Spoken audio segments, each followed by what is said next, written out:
মাদক সন্ত্রাস চাঁদাবাজি শতভাগ নির্মূল করা হবে বলে মন্তব্য করেছেন রামপালে ধানের শীষের প্রার্থী ফরিদুল ইসলাম। বিস্তারিত থাকছে বাগেরহাট থেকে এইচ নান্টুর প্রতিবেদনে। ত্রয়োদশ জাতীয় সংসদ নির্বাচনকে সামনে রেখে বাগেরহাট ৩ রামপাল মোংলা আসনের ধানের শীষের প্রচার জনসভায় প্রধান অতিথির বক্তব্যে বিএনপির মনোনীত প্রার্থী শেখ ফরিদুল ইসলাম এসব কথা বলেন। তিনি আরও বলেন,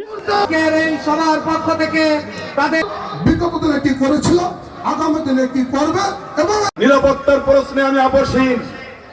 এখানকার হিন্দু, মুসলিম, বৌদ্ধ, খ্রিস্টান সবাই আমরা একসঙ্গে এই জনপদে শান্তিতে বসবাস করব। কেউ যদি বিশৃঙ্খলা করার চেষ্টা করে আমরা কঠোর হস্তে দমন করব এবং যে কোনো মূল্যে আমরা তাকে নির্মূল করবো ইনশাল্লাহ। মাদক, সন্ত্রাস, চাঁদাবাজি, দখলবাজি শতভাগ নির্মূল করা হবে। কাউকে কোনো প্রশ্রয় দেওয়া হবে না, আপনারা নিশ্চিত থাকতে পারেন ইনশাল্লাহ। আমরা কৃষকদের জন্য কৃষক কার্ড পরিবর্তন করব এবং তার মধ্য দিয়ে কৃষকরা তাদের কৃষি উপকরণ ক্রয় করার সুযোগ পাবে।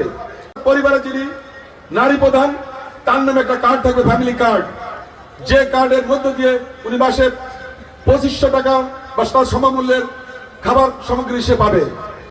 আপনারা যদি সঠিকভাবে দায়িত্ব পালন করেন তাহলে ইনশাল্লাহ আমরা মনে করি আমাদের প্রিয় তারেক রহমান সাহেব দেশ গড়ার যে পরিকল্পনা করেছে তার আলোকে এই জনপদের প্রত্যেকটা মানুষ সুখে শান্তিতে বসবাস করতে পারবে।